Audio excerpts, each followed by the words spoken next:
Money.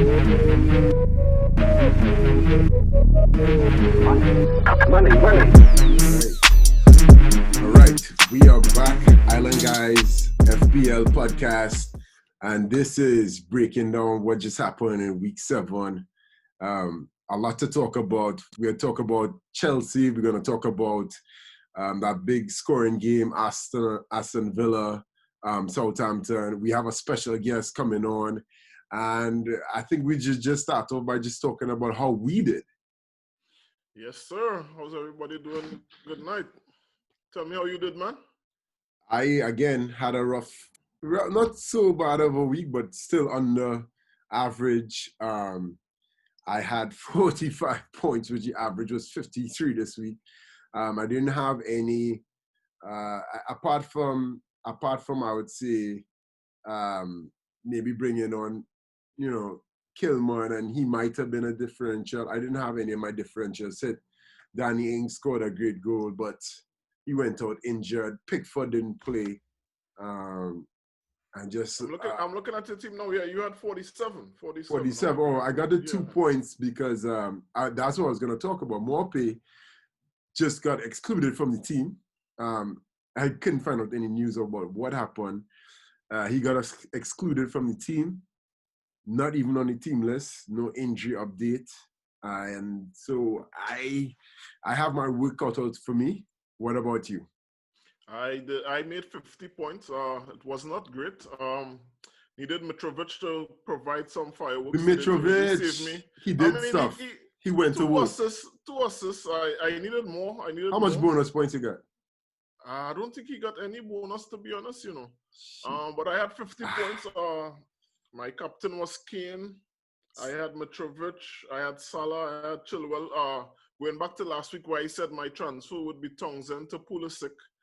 Pulisic never played, and it worked out because Friday I noticed I had 3 defenders injured, so I had to abandon plans to make a midfield change, and I had to do a defensive change. So I sold Rob Holding and I brought in Chilwell. Chilwell brought the clean sheet. I know you were a big endorser of Chilwell, so I was happy to bring him in. And it was a 50-point week, not great. Going into this next week, in our next episode, I'll talk about the transfers I'm planning this week, but Mitrovic will be leaving. Let's just leave it at that. After 2 assists games. Yes, he will be leaving. Farewell to Mitrovic. He will be leaving. All right. Well, let's jump into it. I think we could talk about right there with Pulisic, Chelsea. They seem to be kicking. I like they're getting some fluidity in attack, which is good FPL wise, obviously. Even I feel like throwing in a Kante, your team might get you some points on some days because apart from the 3 points, he scores on the bonus list sometimes, so he might get you an extra point sometimes. He might give you a 4 sometimes. They look like they're working on the clean sheets. We saw a goal from Zuma. It looks like he's attacking on top of there, and Chilwell was up there. Reece James started this week. So Chelsea all around seems they could get FPL assets everywhere. They mentioned Jorginho that game. They thought that was a good move. And apart from that, I feel like everybody in that Chelsea 11 could be in your FPL lineup. It's hard to disagree. They played most of their new signings as well because we saw Ziyech, Havertz, Werner, Thiago Silva, Chilwell. Who else did they buy this summer? Mendy. In the goal. Mendy. Mendy has been very solid though. Mendy has been very solid. Yeah. Good clean signings. Sheets. All those signings look good. Ziyech particularly impressed this game week. What you liked about him, in terms of, I watched the game, but I would say I had so many people to watch in that game. Obviously, I was following Chilwell. He on my team. But what you saw about him that stood out, because I want to pay attention to that, maybe the listeners could pay attention to him the next game. Well, he was very involved, and I don't know if it's just a one-game thing, but he was definitely way more advanced than someone like Havertz, who we have spoken about previously, and who has a lot of investment. So Ziyech was further up the pitch. He was coming in from the wing. He wasn't staying wide on the right wing. He was coming in. He had some good interplay with Werner. He had some good interplay with Tammy. Took his goal very well. So Yeah. And to go back to that point, he was carded to start. I think Werner was supposed to bench this game. Yes, Pulisic, right? Pulisic was supposed to start. Pulisic was supposed to start. Right. So Ziyech was supposed to start. He's actually the cheapest price in that attack at 8. He's currently at 8. Yeah, it just took him a while to get up and running, but I think once he finds full fitness, hopefully after the next international break, I'm not sure if he's going away to play international football, but I think once he's back, Lampard. Remember we spoke last week that Lampard was solidifying the defense, and he did really well. I shouldn't say he did, but the club did, and a better check to bring in Mendy because playing with Kepa, you always feel like you're playing one goal down. They were never confident. And with Mendy, the defense is confident. With Thiago Silva in there, and he was rested for the Champions League. So because he's 36 now, Lampard will have to maximize his minutes. He can't play Champions League and Premier League. So he chose Premier League, and Thiago Silva has everything tight at the back. He's helping Zuma along. Zuma is the one who will do all the running. Thiago Silva is the one who will do all the organizing. He doesn't have the legs anymore. So well-organized defense, well-organized goalkeeper. Chilwell on the left back, who I brought in based on you speaking about him, actually. I was like, yeah, I'll make Chilwell my transfer this week. He was up in the box. Chilwell was like a left wing.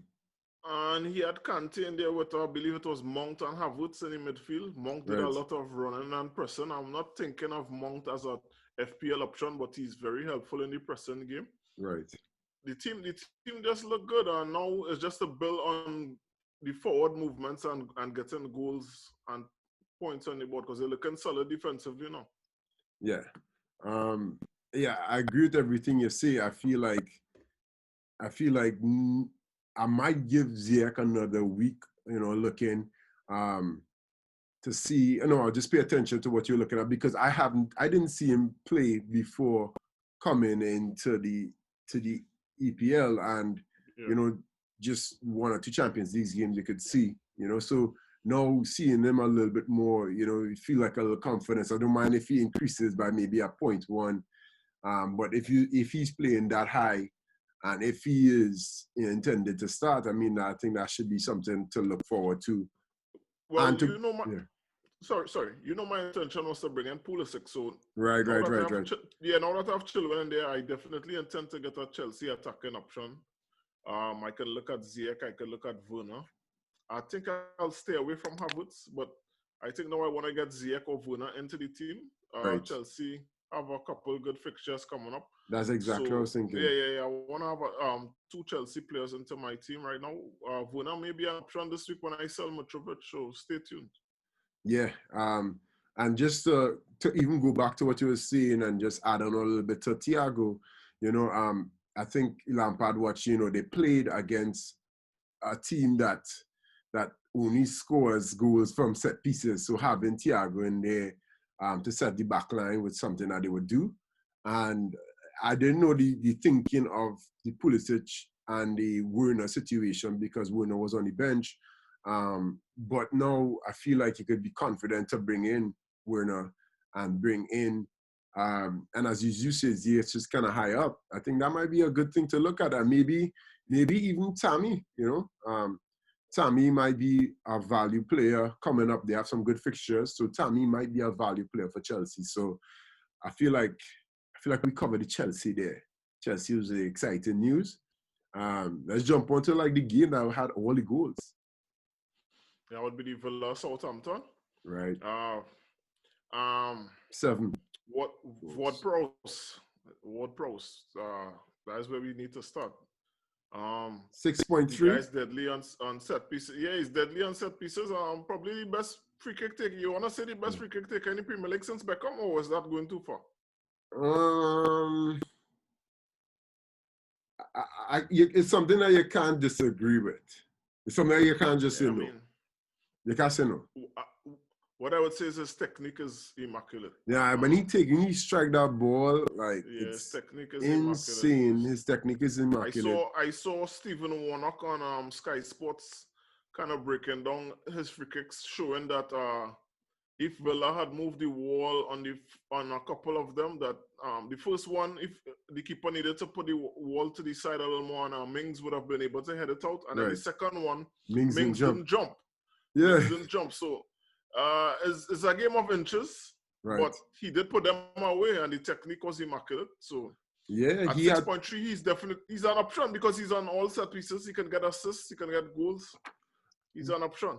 Well, to even scale it back, this is his second game with back-to-back double-digit hauls, and I mean, if it's something you want to fit into your team, the first 5 games he didn't have any returns, so I mean that is something that, you know, it could be one of those players where he's hot, you know, and he gets in, he set pieces and stuff. It's hot. Yeah, I mean, and everyone may not be able to afford Danny Ings. Right. So if you want to look to get some other attacking returns there, they have Che Adams, but Ward-Prowse definitely raised his hand up now and be like, you know, pick me, look at me, I'm an option. He's very good on his set pieces. So I had a talk with Danny Ings on here.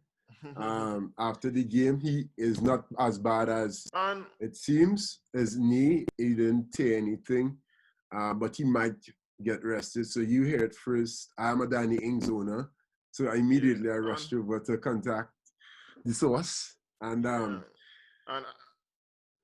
just want to add in quickly, although they lost the game, Jack Grealish, I mean. No, I knew that game I knew was his. That's the type of game he likes. Want to give you some props because last week, although you named Mane as your midfield. must-have, you said a bonus pick would be Grealish, and he definitely delivered. I think 15 points. So yeah, I think the FPL coming down to it, like exactly how the teams play, and they have to match it up on it now. I don't think fixtures matter anymore. I don't think the name of a team or FDR index matters. I think you get a team like Aston Villa, a team of Southampton, where both people pushing up wing backs. It's a lot of open play and not a lot of defensive, strong defensive players in their midfields. It's going to lead to a lot of space for players like Grealish. And like as you say, I saw Grealish with space. When Grealish with space, he kills it. Now, Grealish playing against a team like Liverpool, I don't see him having a big impact because they have players. Well, when Keita is on and Fabinho is there, they have players who could lock him down. But they beat Liverpool 7-2 and he scored 2. No. Yeah, exactly. That's a freakish game. I don't think they're gonna score 7 on them every single time. But simple games like with players like that, or even like a Burnley, you know, with Tottenham and Burnley, just seeing the matchups that some matchups just don't hit. Now, example, the Liverpool game is one where a freak game of 7 goals, you don't really see that happen often. But on a regular day, maybe in the next fixture, you would see something where it's a little bit more tactically inclined. So, players like Grealish would flourish in certain matchups. What I think Grealish did, and even Ward-Prowse did to an extent in this game, is that, and it's something we've spoken about before, but Salah is in a lot of teams, Son is in a lot of teams, and you can't have 10.2 midfielders, 9.2 midfielders. So someone like Grealish said, hey, look at me, I could be a third midfielder. Someone like Ward-Prowse said, hey, I could be a fourth midfielder. Right. And the main thing is to have options, because if you want to afford the Keanes, you want to afford the Vardys, you need these guys in your team. So it's just about finding them on a good run and trying to pull them in. Exactly. And this, even just looking at the matchups, you know, so, I mean, we could talk about that. We could talk a lot more, but I think it's time we just bring in our guests. And you want to do the introduction? Quick thing before we do that. Quick thing before you bring them in. Let's run through the housekeeping real quick. All right, let's do the housekeeping. Oh, always. We had a great week last week with our picks, our must-haves. 5 of our must-haves hits out of the 6. We had Kilman, we had Chilwell, Salah, Kane, Vardy. The only one that didn't hit was Mane, so that was excellent. That's probably the best week we had. You were definitely good with the Vardy call as the must-have striker last week. Then going into the under the radar, we had Cancelo, 8 points. Yeah. Yo, that was huge. When I saw that, I was like, Diary. Yo, Told everyone that and what was his ownership was like 2 point. it It was was less insane. than point one, I believe. I believe it was Oh less my than point one. goodness! Wow. The Follow that. bold predictions had Newcastle over Everton. It happened. You had City beating Sheffield by 3. They won 1-0. They won 1-0, but it was good. The one I want to call you out on, you did good on one and you did really bad on one. The one I want to call you out on where you did bad was for the over-under, I said Spurs 2.5 goals. They got 2. But then you made up for it, like I said, with your greenish bonus midfield, 15 points. So that was excellent by you. Yeah. And last thing before we bring in our guests, we want to shout out the top scorer of the game week, which is Rum Belly FC with 82 points. The manager is Christian Williams. He had Vardy, Ings, Salah, Cap, Podence, Grealish, Lamptey. So 82 points by him. Good work, Christian. And the leader of the league on 466 points was our guest from 2 weeks ago, Mishan. So shout out to Mishan. And finally, in our suicide competition, you had Kane, 6 points. Congrats to you. I had Mitrovic, 8 points. Ooh. And we didn't have a guest last week, so I asked everyone in the chat group to give us a suicide pick. I went with the first guy someone shouted out was Giles. Big up Giles. He said Mitrovic also, who I had. So that was another 8 points. So the guest still way out ahead. And now, with no further ado, let's bring in our guest. Yeah.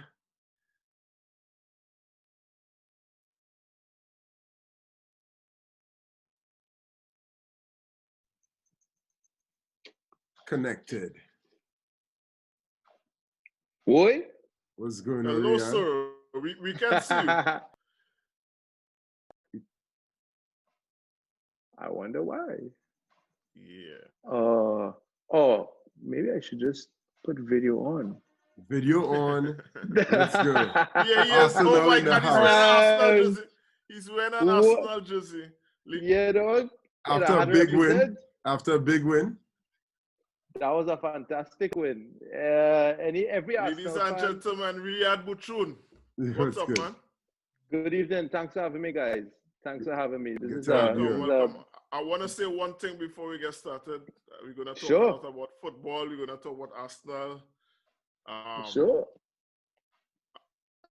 We want to know about soca music? No, but I think you did this on purpose. I just don't have a bone to pick with you. I think you did this on purpose. You were supposed to be our guest for about 2 or 3 weeks. We had to push back.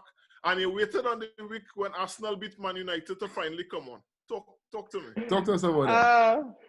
Well, boy, I don't know if you were tuning in, but we had a show to do for Answer McCall. It showed on Friday, you know. So great show.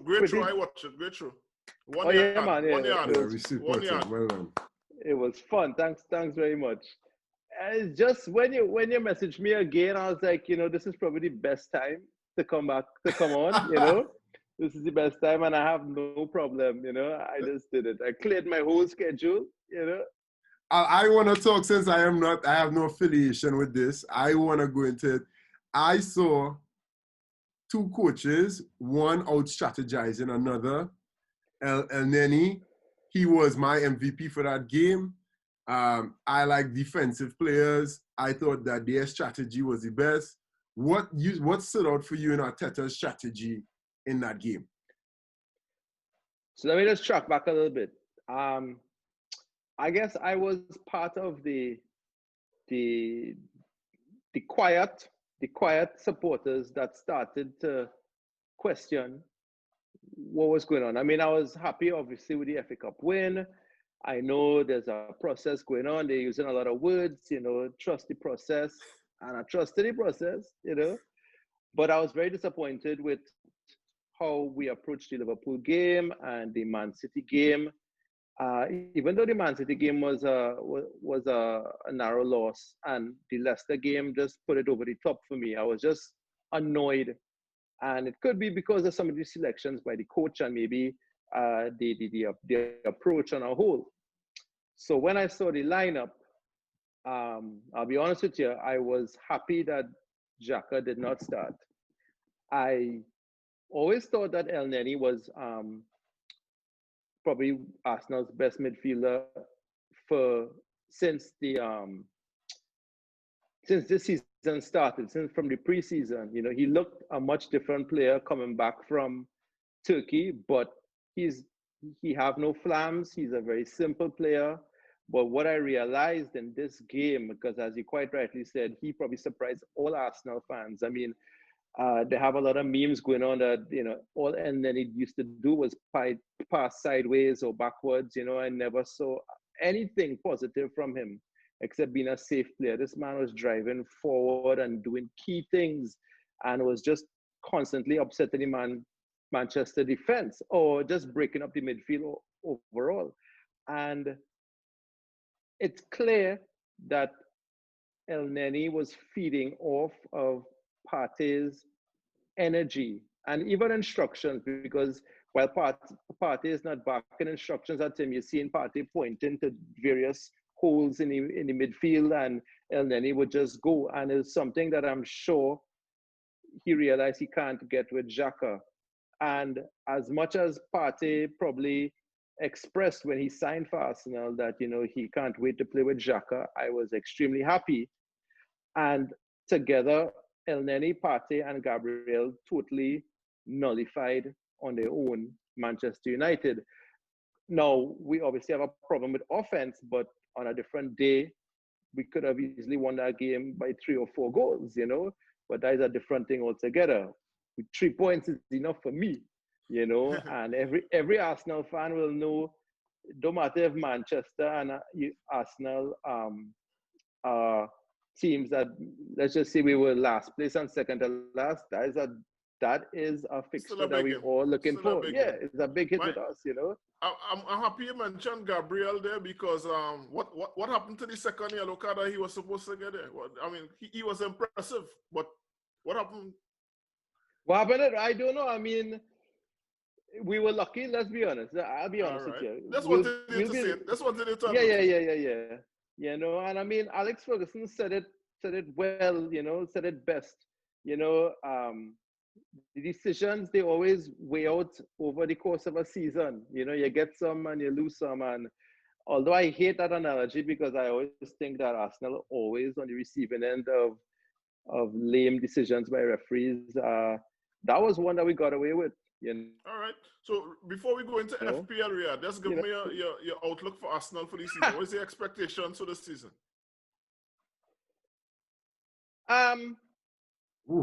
Boy, hopes. No. Hopes and expectations different. You know. Obviously, my hope is winning the Europa. You know, something that I think we're capable of. You know, I think Arsenal is a very good cup side under Arteta. You know, specifically. I think top 4 is very much up for grabs after 7 weeks. You know, with the top teams obviously faltering, it's really up to Arsenal and the coach to put together a run. You know, it's looking like the Leicester season, where the team that puts together a run will probably come out on top. But, you know, you never know if the top 6 teams or the top 8 teams are going to be separated by very few points this year, which will be interesting for the viewer. But honestly, I think Arsenal have the quality to do it. But boy, from last place, beating anybody this wrongs, you know. Yeah. So I'm really not sure what's going to happen, you know. So my hope is top 4, or I definitely don't think we could win the title. But I do think we can string together a run in the Europa Cup to win the Europa, you know. That's what I'm hoping. No, mind you, I'm very afraid of although they kind of sometimes now, I'm very afraid of Spurs, and Spurs is a team that I always consider allergic to winning a trophy. But I feel they have a squad and a coach that know how to win the Prem. They may not win the Europa, but if I was a betting man and the odds are like, you know, 40, 50 to 1 for Tottenham, I'd put some money down now and just see what happens, because Spurs has the quality and they have the experience in there, both with manager and with players, and they could put together a run and hurt some people. I just don't want to see it though. What, You know. So. another question for you. I know Darius have a bunch of FPL questions for you, but one more to the reality before Darius jump in. Tell me what you think needs to happen for Spurs to not Spurs, for Arsenal, let's say to come, like top two. What's something I think? What needs to happen for them to do very well, and what could happen that they would not meet the expectations, and what would happen for them to exceed the expectations? Like, let's say you need Aubameyang to get back in form and score 25, or if this player gets injured, they would not be top 6 or Right. So so if you're watching the Arsenal stats for the season so far, you know, they have this guy who's been made famous on Arsenal fan TV, a guy called Troops. You know, he's singing a song from Beyonce, to the left. You know, everything from Arsenal has been going down to the left for the majority of the game. And we have to be a lot more balanced in attack. Of course, the coach and all Arsenal fans know we don't really have much of a creative midfielder. You know, Willian on the flank, he's probably the most creative in the squad. You know, and that's, you know, that can't be our only creative force. So Arsenal attack would obviously have to start to click very fast. And instead of losing games by 1-0, you know, let's try and, you know, go back to the 1-0 to the Arsenal or 2-1 to the Arsenal. We might probably not going to score a ton of goals this season, regardless of the front three that we have. But already after 7 games, and even after the restart in June, I think Arsenal has the best defensive record right now. But definitely over the last 7 games, the first 7 games, Arsenal has the best defensive record in the Prem. And I could see it continuing at least, and Arteta is making the team harder to beat. What we obviously need is a creative midfielder to have a different plan. You know, I don't think Arteta wants to play 3-4-3, which he used against Manchester United, but we went, I think, 4-3-3 or 4-4-2 with Leicester. Those kind of formations, and we had chances to score, and the front line wasn't scoring, but it seems as though the best formation with the squad right now is 3-4-3.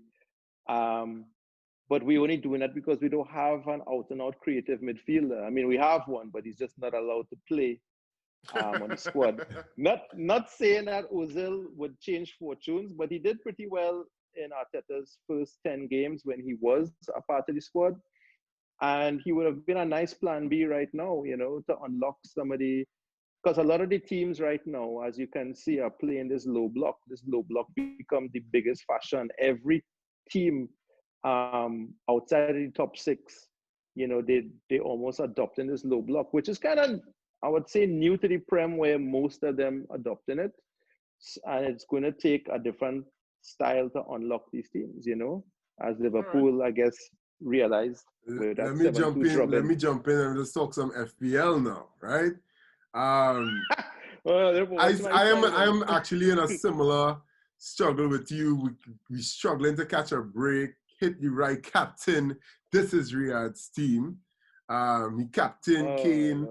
He has Salah. He has Son. He has DCL. He has Ings. Where could it go wrong? How could he be under the average? And I had the same amount of points as you this week, right? You suck just like me, yes. How disappointed! This has been my luck for the whole season. How disappointing is it to have Jamal Lewis, you know, Justin not give you return, Saiz on the bench, Rodriguez, Mitchell injured? What's going on? And you know what's going on? Like, what do you feel like you think you could have done better? Let's just say this game week, where you think you could have made a little change. So I brought in Robertson, and who else, boy? I forget who I bring. It wasn't Barkley. It probably was just Robertson, for all I know. They've probably seen 2 transfers there. Right. So wait. But my point is that Barkley has let me down. Winners out. Sorry? Werner is out of your team? Yeah, I sold him for Kane. Okay, I okay, had him. okay. I had him the week before. That's nice. Kane is nice Uh, to have. I bought Kane for a run, and I guess my thinking, which is horrible thinking this season, I don't know. Clearly, only called to talk to me about other things besides fantasy football because I suck this year so bad.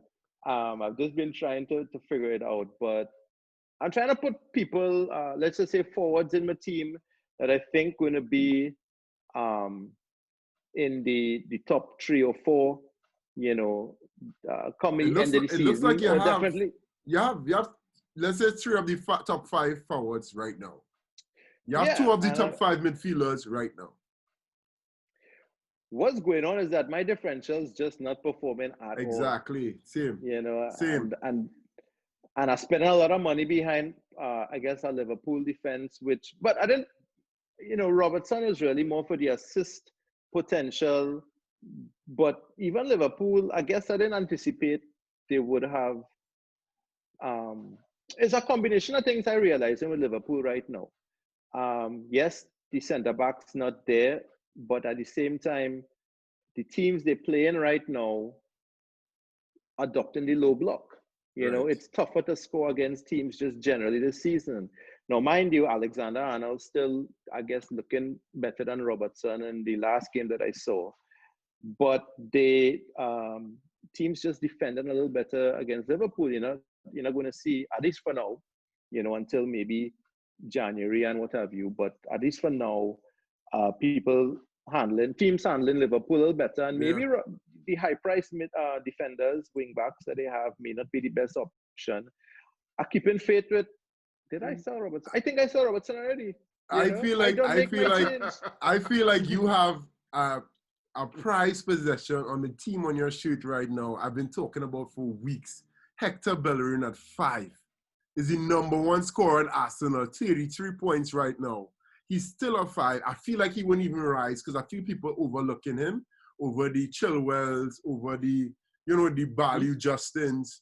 I just think he's so much value. I watching the games, and every game he has at least one chance where he gets a diagonal ball into the box and he will put them away. What do you think about Bellerin to fit in your team? You're absolutely right. He was a guy I considered. My problem with Bellerin, right? As an Arsenal fan, I have not rated Bellerin for many years. Oof. Maybe about 2 years. And however, to the naked eye, he has literally found, since he didn't get sold in summer because there was a big rumor that he was going to be sold to a couple of clubs, it seems as though he decided to put his head down. He's actually looking better. Like Darius But pointed to his Paris. but they still have residual feelings in myself that Bellerin is a liability in the Arsenal defense. However, we talk in fantasy, and his fantasy stock is rising, and I'm an Arsenal fan, and I don't want to say that begrudgingly, but I do think he is good value for money. It's just that I already bought Chilwell, right? Who I think is probably better value for money. But remember, I started off the conversation saying that I find Arteta making this team difficult to beat, and eventually a lot more clean sheets going to come Arsenal way. Right. I can't see much coming offensively. I can't see Arsenal beating teams 3 and 4 on a regular basis, you know, and that's where Bellerin might come in handy. Especially without Oba firing. That 5 points. They need to get Oba firing. No, Oba going to fire. I mean, he actually is one of my picks to I feel like those are the weekend. last words of somebody who him finished in the top 6 million, or about going to fire. That was his last words, or about going to fire. That's all we heard. The thing is, you're almost guaranteed. I mean, the last 2 seasons, Oba scored either 20, over 20, close to 20. He has been the top scorer in the Prem since he arrived. You know, there's no reason why he would be any different. No, it's mind you, he did this under Wenger and Emery. And with Arteta only catch him on the tail end, and he probably scored a lot of goals when teams just wasn't really bothering to play again, I do believe Oba have at least 15 goals in him, and it had to start somewhere, All right, and that's a good outlook. But this Go price ahead, is Darren, kind go of ahead. high for that 15 goals, where I feel like a Callum Wilson at 6 point something could give you 15 goals. Like I telling Daria at the start, I think Callum Wilson, once he's fit, 15 goals Callum this season. Wilson is, I agree with you. But I probably don't know his outlook, but for the season, I didn't really measure that in my brain, but I definitely think Callum, even when he was in Bournemouth, he was hot until December, and I very well think that he is definitely, this week obviously proved it. And I think over the next 6 weeks that he has some good fixtures and is worth putting in the team, Clearly DCL fell off since James and Richarlison not there, so I don't really necessarily want to sell him. Not to say I'm going to sell him right now, but I'm kind of waiting to see how he will continue because he's an ex-hot and cool man, as we all know. So, yeah. All right. So your moves this week would be Good. you Chilwell, and then anybody else you might consider if James might be out, you take out a I didn't minus. sell James. Did I sell James? I know I bought Zaha, right? Right. Because Zaha only burned my eye every time he scored because since the start of the season, I considered to buy him, and every week that I think about it and I didn't do it, he double figure scores, I think Leeds have a leaky defense. Not that they are bad defense, but they're kind of hot and cool with the defense at least. Might be nice for Zaha, but I try to buy men for a run rather than an immediate return. Kane might be immediate returns, those kind of men. Same here. I don't know if you saw the show we had with Rome. Riad. I didn't get a chance to see the room with Rome. We had a Rome, and he was saying so I know you guys were preparing for the show. You probably had rehearsals and all that, but the thing with Rome, and we know you guys tour all over. Rome is saying that, this year, well, obviously you'll have a little more time to work on his team and stuff. So for somebody like you, so busy and stuff, how much time you really have to put into the FPL? To be honest with you, I thought I was putting in a lot of time into this, and a lot of my, let's just say, I pick my team with my left side of my brain, but a lot of my right side brain picks have been doing well. All so right. I don't know how to find the balance between the two, but a lot of the guys that I was thinking, I wish I had two teams then, let's just say. I would do a right side pick and a left side pick, and then I'm sure the right side pick teams would be doing very well right now. Because the eye test for me, I can't read stats and get a feel for a player. I just like to watch the games to see how a player performing, and then kind of watch how the opposing team has been doing and say, okay, well, I feel it's just a good 4 fixtures for him. Ironically, you asked me this question. I have a cousin in my league, a private league, sorry. He doesn't watch. This is the first time he's trying this out. He doesn't watch a single game. He doesn't know nothing about football, 0. And he just read a few articles, and he's in first place in our league. He captained Vardy today. Wow. He just have a bunch of people, that have been making points. I think he crossed. He's close to like 480 points for 7 weeks. He said he just enjoying his time in his son, but I don't know how the hell he doing that. My wife was in my NBA fantasy league, and she is like that with basketball. She doesn't watch games, and she does very. I think this just adding to the stress now. So, to hear these stories, adding to my stress because I live in LA, Riad, and I waking up at 4:30 a.m. to watch games. Right? Oh shit! I didn't miss a game. I miss a game every season. I have my iPad for Peacock. I have Peacock is OVC and NBC, and I watching the flow of games, and then I see I can't get a clean sheet. This man's supposed to be hot. And I did a prediction. We did a prediction this week, and I got 2 correct scores out of the 10 games. 7 correct results, 2 correct scores, but I had the feel of the games. But man, like it just to the players who hot, you know, my differentials, as you said, like I feel like that's the difference. The differentials right now just not aligning, you know. Dari have a little bit more success and he had with Mitrovic, and now he's about to sell him. That man, he real good to keep Mitro so long, boy. If you had it from the start, I was just the plan was to keep him until today's game. He's going him to keep him. He's going now. I'm probably gonna bring in Vuna. Wait till the point go up at least now. Wait till like Friday when the points go up or something. Yeah. Get a point one for him or something. Get a point one. He might get hot in the transfer markets. So Riad, a guy who's go ahead. A guy I was watching, and this is just from the eye test, and watching how Chelsea playing, you know, I find if he gets a regular run in the team, I find Ziyech looks like he could be somebody that he's a goal scorer, he's an assister. I like the positions he's taken in, he's not afraid to shoot. You know, at his price, he looks like a nice mid-price pick. 8. You know, a guy that I discuss with men more than a month now. He making points like every 2-3 weeks. A guy called Barnes, you know, from Leicester. You know, I like these little mid-price picks that I guess I'd call them differentials. We were talking about Grealish and Ward-Prowse before you came on. So yeah, because it's always important, as we said previously, to have some of these guys because you can't have a team full of Salahs and Kanes. So we need some of these lower price guys. But Ziyech is 8. The only way. Yeah, that's a nice price, you know. I mean, another good one.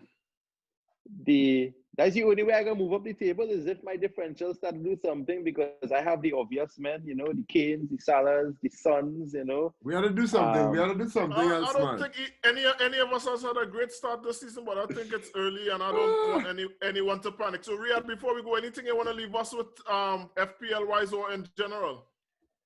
The Arsenal mug. Hey, enjoy this week, man.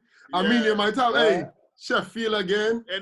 Any tip for us this week? Aston Villa this week. And off the year, I need a suicide pick for you from this weekend, but we could give us that off the year. Right. Any last source? Game coming up, Aston Villa. Let's say that. I think that'll be a good one.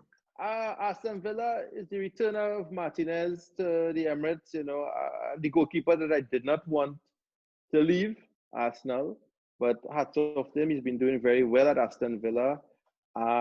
Aston Villa actually has what I consider a very good midfield with Grealish, Barkley, and Douglas Luiz. I expect Arsenal win because we need it. I expect Oba to score 1. Oh, you maybe expect Oba to score? All right. Oba to score? Wait, that sounds like a bold prediction. No, Oba scoring is a bold prediction. I don't understand. Is that your bold prediction for the week? I'll take that. We'll post that. All right. Oba scoring 1? Arsenal scoring 2 goals. All right. In this match, you know. Right down, Darius. Arsenal 2 goals. That's something. Villa could score 1, but if we play with the same intensity and the same passion that we did against Manchester United, Aston Villa not going to score anything, you know. But I rate Jack Grealish very much. He deserves. I hope next year somebody pay big money for him. Arsenal is a team that needs a player like Grealish, but so do a lot of the top 6, you know. I predict 2-1, you know, but hoping for 2-0. All right, that's good. Well, Riad, thanks for coming on. We appreciate it. Cheers, buddy. I have to share that, also off the air, I shared with Riad a couple of days ago that since in April, I posted that my daughter's 2 favorite artists are, one is called Reggae Randy, because he's like a reggae guy who sings nursery rhymes. And my daughter's second favorite artist that she smiles for anything she hears Kesley Band. So thanks for that. Wow. But you're one she about Redman, boy. You know, wow. That's a long time, you know. Wow. So I appreciate that.